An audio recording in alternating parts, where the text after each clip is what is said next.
watch out. You guys, your goat is out. The goat has escaped. Alright. Assalaamu calaykum qaraabo waa salaamantihiin ani iyo wiilka iga yar waxaan u soconaa beerto ma aha farm maxaa lagu dhahaa Soomaali farmka oo arigayaasha ah waqtiin channelkayga badan wuxuu ku saabsan yahay qudaarta guriga ku beeranayo laakiin waa kibirsannahay walaashay oo Wisconsin degan ani Minnesota deganahay waxay sameynaysaa laba ari soo gadanay November soo galowna right so barafka intuu bilaabanin hooyo waxay dhahday oo at least gabadha iga weynaa waxay dhahday hilib ari oo fresh soo sameysanaynaa aniga magaalada hadarta u socono Minneapolis waxay u jirtaa hal saac ee u jirtaa magaceeda waxaa la lahaa Braham Minnesota lahaa Come here this is where they're going to have it السلام عليكم وعليكم السلام الحمد لله شغل انا ناس سفر اوصل لنا ارض الخلوه وارك ما شاء الله لا دقه قطع والله like you're very strong والله بالله الهي ان ذاك is unbelievable qaraabo horta ha ila yaabina waxa arki doontiin anigoo qosol gariir ku jiro waxaas leeyihiin nacastaan oo gafurka weyn maxay ku qoslaysaa waligeed ari ma arkin miya saaxiibayaal ari waxa ay u dambeysay 20 years ago so waxyaalaha badan hadeertaan jeclaan lahaa at least a little bit of message ay aniga dir lahaa waxay tahay hadii oo Afrika iyo meelo kale ku nooshihiin oo hilibkiino hilib gaduudan oo ma arkino dhiigiis wali arkaysiin aduuyihiin ma sha Allah wax fiican oo cunaysiin annaka hilibkeena waa hilib oo dukaamo ka soo gadano oo xalaal stores badan Soomaalida ay leedahay oo frozen waxaa la sheegay badanaa hilibyaashaas inay ka imaadaan Australia mise New Zealand Mareykanka ma ahaya soo ari wadan shisheeye lagu soo qalay oo freezerka ku soo jiray oo intaasoo bilooyin laga yaaba safar ku soo jiray oo dukaamadaanaytane ee ayagana freezerkooda suuqooda dukaamadooda ugu jiraan freezerka hilibkii anigi imaado oo hilibka $20 bas la ka gato anigana filinjeerkayga cabaar uu ku sii jiro war qaraabo ii sheeg ma hilibkaas baa nafaqo ku jirto I don't know wallahi so ma sha Allah hilib maanta hooyaday waxay dhidhimin doontaa hilib oo fresh hadeertaan hilibkaaneeta walaashay markay guri doonto hooyaday markay jarjaranayso guriga markay geeyo waa hilib kulul cause hadeer 2 saac ka hor la soo qalay bacyaal yaryar ku ridanayna insha Allah 2 isbuuc 3 isbuuc oo hayn doona habartay waxa raba ilkaha ma arkanayso hilibka u jijiidayso ma sha Allah qaraabo daawasho wacan subscribe isaara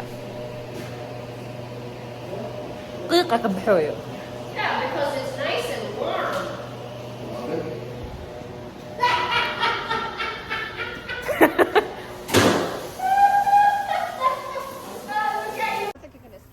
Okay, you guys love your meat. I'm gonna go. Back in there, boy. Okay, Basro. I'll talk to you later, okay?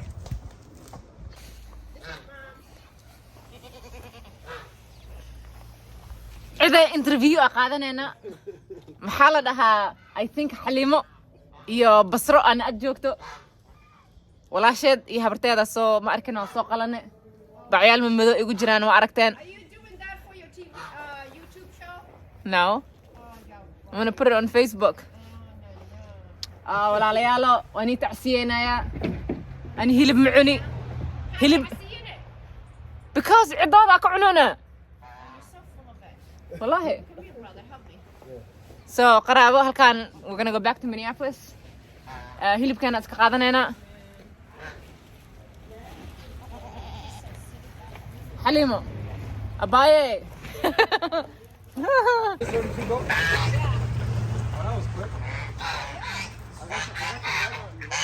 صاحب يالو. Thank you for volunteering your meat. I'm sorry that إنك مرضو أن العون دونا. I'm sorry. Thank you.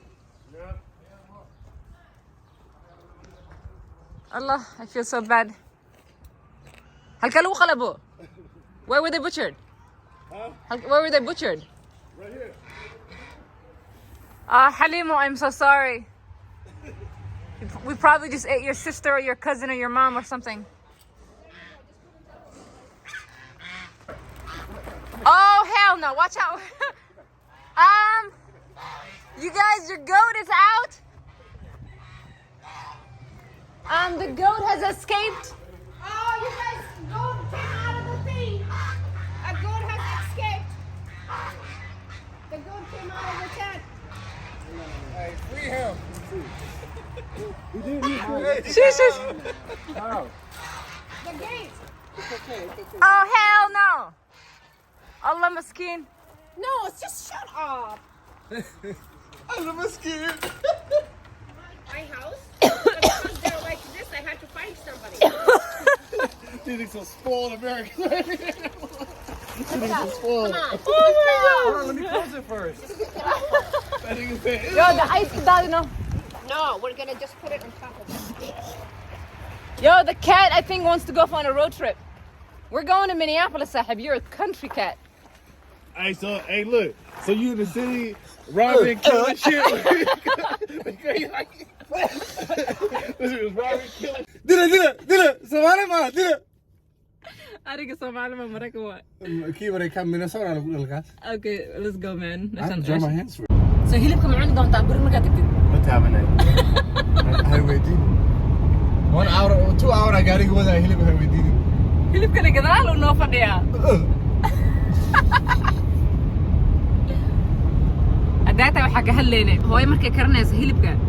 Like she makes it hilib dhan ma uraay. Laakiin hilibka marka la karinayo uraa ma ogtahay. Laakiin dadka hilibka cuno ninkaan camal adeertaan uu sheegay wuxuu dhahay hooyo hilibka it's not weekar karisa but like she puts it in the oven asoo qaleel yar usoo baxaa basbaas wuxuu leeyahay uu tilmaamayo ma ogtahay asoo dhanaan uu dhahay markaas waxaan dhahay hilibka hadda soo aragtay ma cuni lahayd saaxiibkayga dileen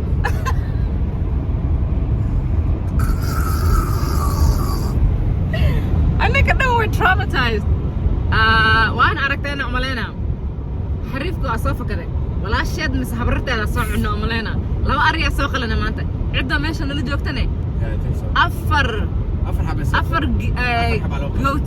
afar ariya soo qalatay barafaa noo soo socda moogtahay samaamadaas iyo wiilasheeda wallaahi they're good to go they're good to go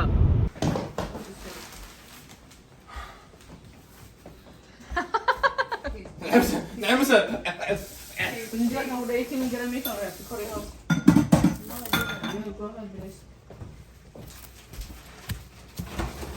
هاي waxaas meesha saaran